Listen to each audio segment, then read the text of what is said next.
শুটকি দিয়ে আলু দিয়ে বেগুন দিয়ে রান্না করবো। লোটে শুটকিটা কাইটে নিয়েছি, এখন একটু টাইলে নেব। শুটকি টালা হয়ে গেছে, ভালোভাবে পরিষ্কার করে নেব। শুটকি রান্নার জন্য দিয়ে দেবো সরিষার তেল। তেল গরম হয়ে গেছে, দিয়ে দেবো পেঁয়াজ কুচি আর রসুন কুচি। দিয়ে দেবো 3টা কাঁচামরিচ।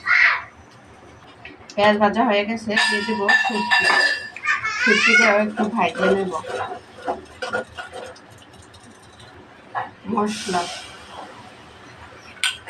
মশলাটাকেও ভালোভাবে কষিয়ে নেব। মশলা কষানো হয়ে গেছে, বেগুন আর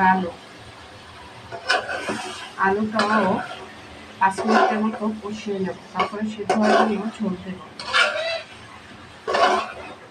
যত সুন্দরভাবে কষাবো তত কিন্তু তরকারিটা মজা হবে।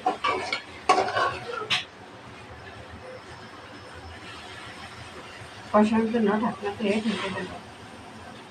কষানো হয়ে গেছে, সিদ্ধ হওয়ার জন্য দিয়ে দেবো ঝোল। দেখুন কালারটা কত সুন্দর হয়েছে।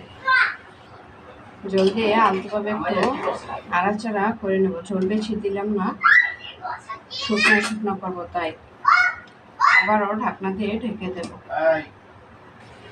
শুটকি রান্না হয়ে গেছে, দিয়ে দিব ধনিয়া পাতা। দেখুন কালারটা কত সুন্দর হয়েছে।